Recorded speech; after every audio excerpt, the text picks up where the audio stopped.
Good afternoon, everyone. Gabe Velazquez here with you, transparenttrading-solutions.com. Hope everybody's having a wonderful trading week. So, let's recap. First things, obviously, make sure that you put some comments down in there. Make sure you subscribe to the channel, all that kind of YouTube stuff. Also, I do have a class upcoming. This is a week from today. 5 biggest mistakes over 30 years of doing this. 5 biggest mistakes that I see traders make. That basically is why, or that the mistakes that just keep you from progressing in your trading endeavor. And so we'll be talking about that. So it's a free class. Go ahead and sign up. That will be next Tuesday, 4 p.m. Pacific, 7 Eastern. I'm looking forward to that. We are going to look at charts, so don't worry. It's not just going to be, it's a discussion, but also some of the mistakes on the charts, some of the mental mistakes and so forth that I've seen. Hopefully that can help you, some of you. Okay. All right, let's get into the markets. Again, very, very lackluster, low volume, not a lot of change since we were together on Friday. The only change is, the NASDAQ continues to kind of just grind higher. Today was a good example of that. That was the only positive index. Everything else was, if you look at your, watch list or what's that thing you call, where you get all the boxes and there's pretty much all red except for, again, some of the technologies, I can't remember what the name of those things are, but you get the idea. So yeah, it's just been a mixed bag and a lot of the same stuff. So, in the S&P, you can see we have a range inside a range, if you will, right? So there's a range inside the range.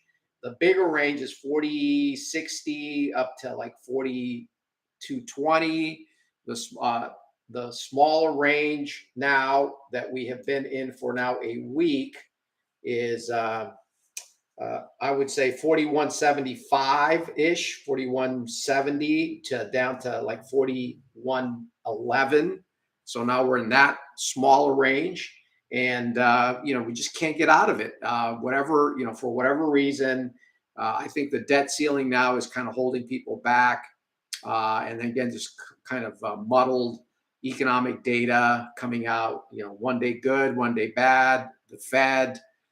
Inflation, all that stuff that we kept talking about. But on the charts, it's there's not a lot to do in regards to the, there's some levels outside of the range, 41.76 on the distribution side, 40.93 on the accumulation. Those would be ideal if we could just get out of these ranges. So there are a couple of levels that I'm looking at outside of this smaller range.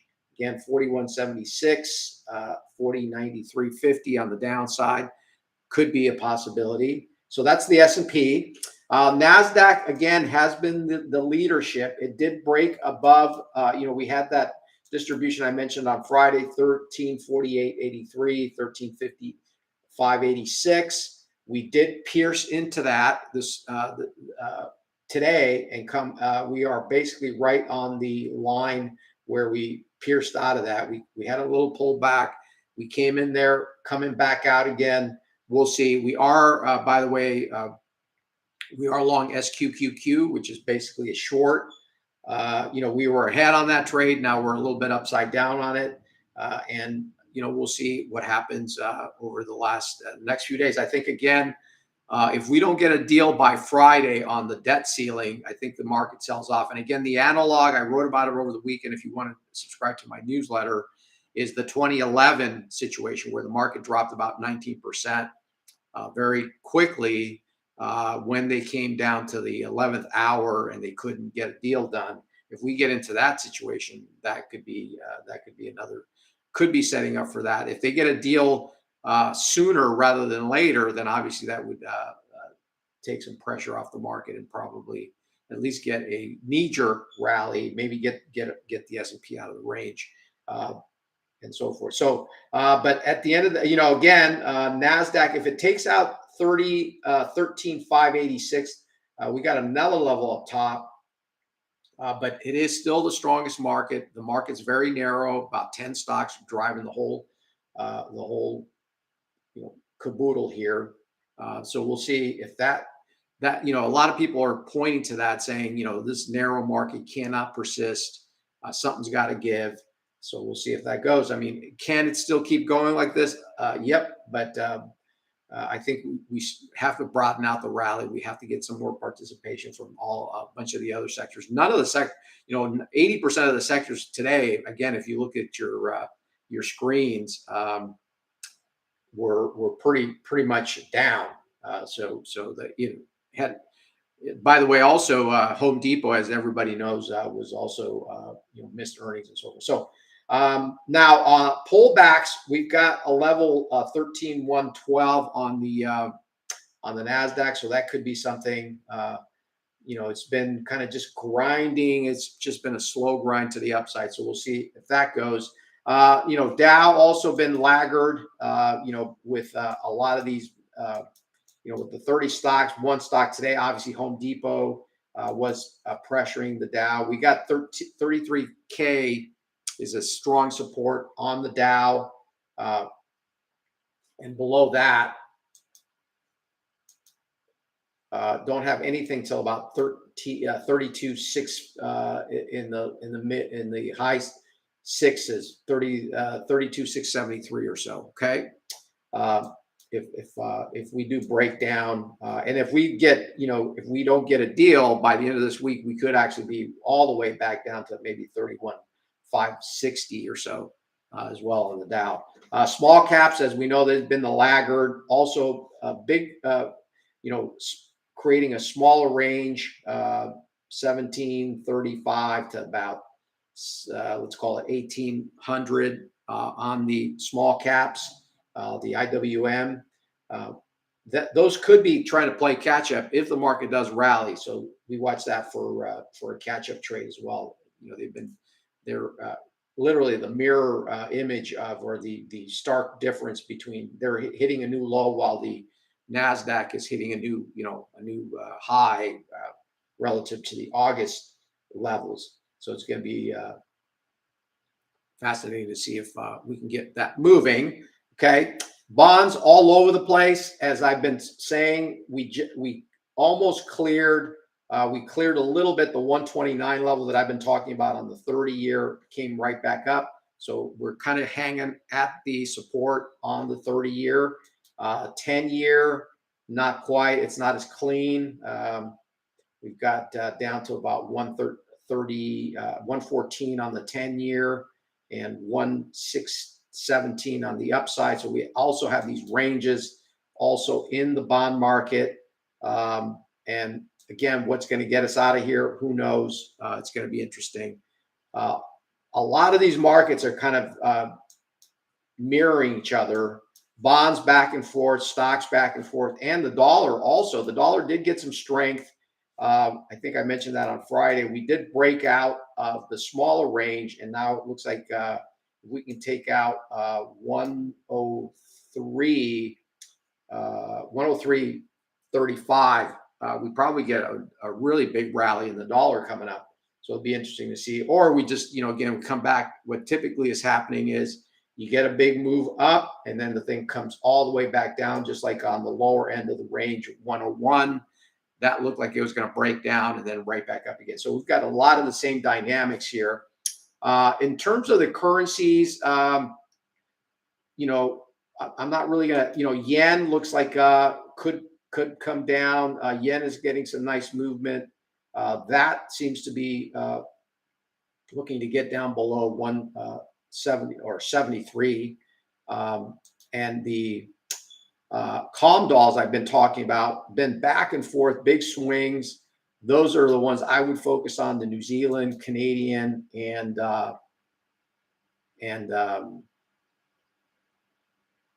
Australia, right? In fact, the Canada hit a level 74.63 and pulled back a little bit from that today. Big, these markets again, even though they're range trading, they're having some really nice movement. So if you're going to trade currencies, I would focus on the column dolls, again, Canadian, New Zealand, and Aussie. Peso is approaching a really strong level. In fact, we're trying to short this thing at a weekly level. I think I mentioned this the other day. Not getting there yet. We're getting close, around the 57.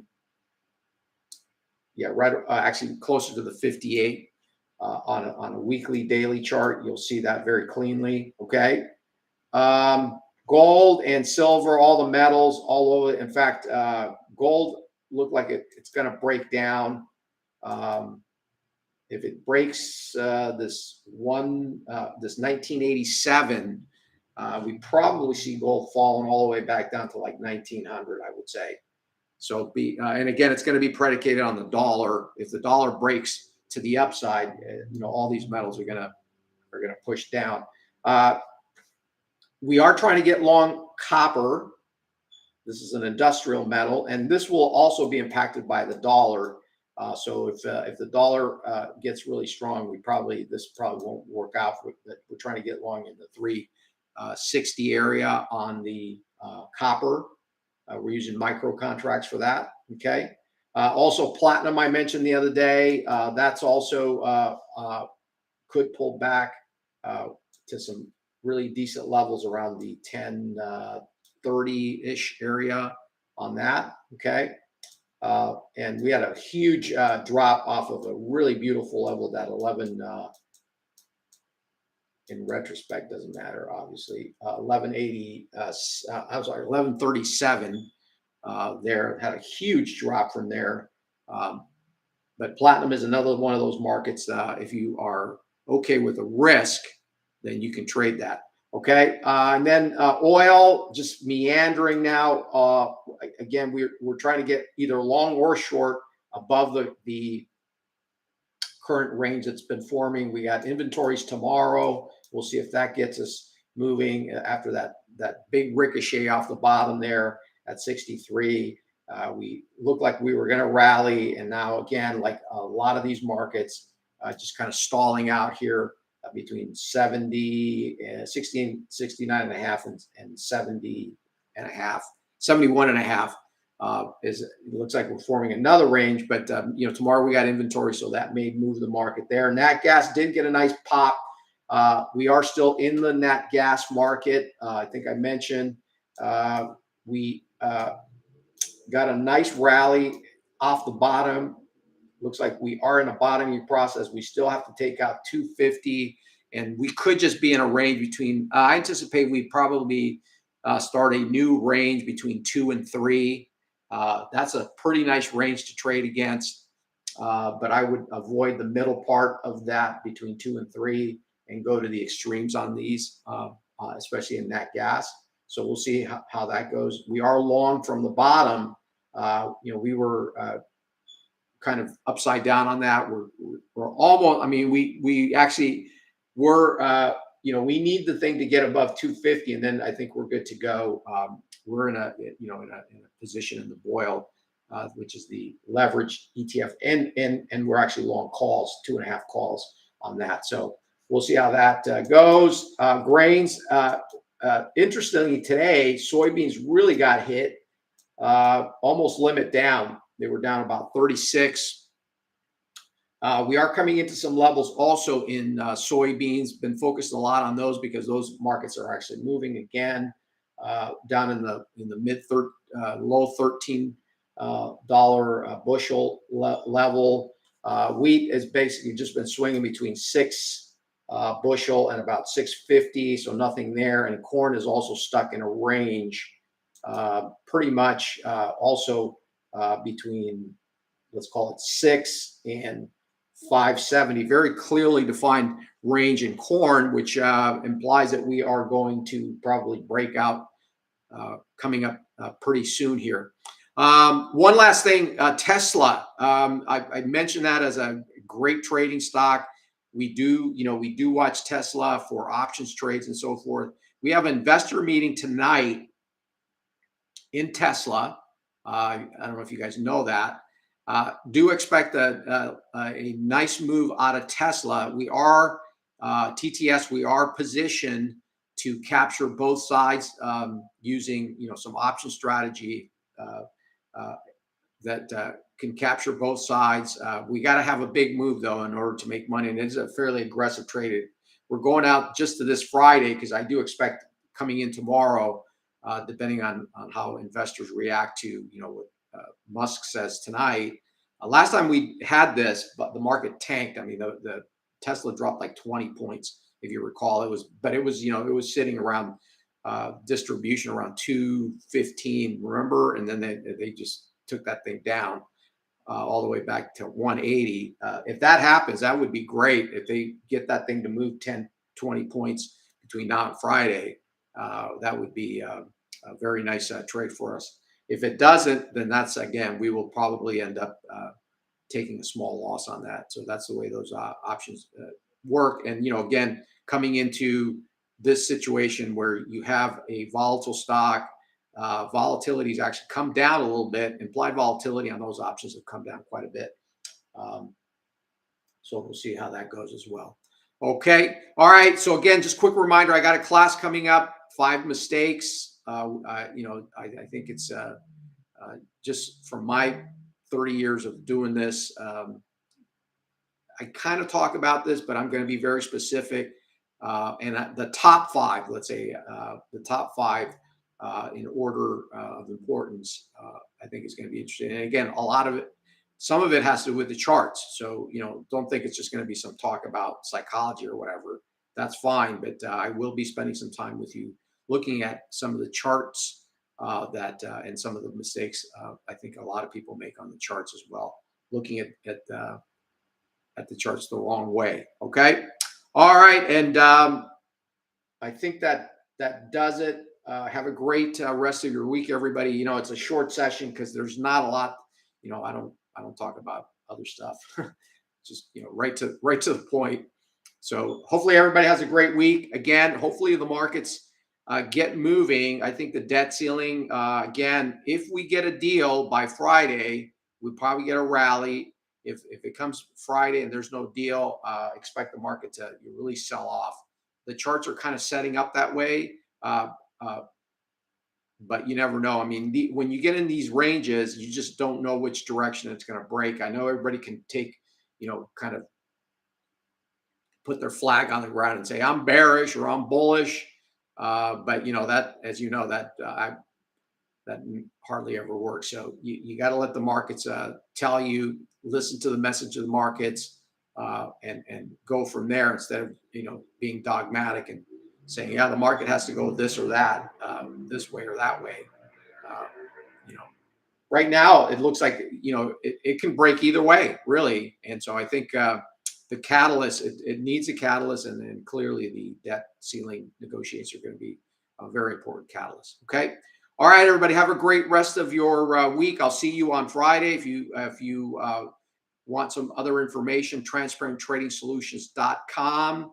If you want to touch base with me, support at transparenttrading-solutions.com. All the links are below.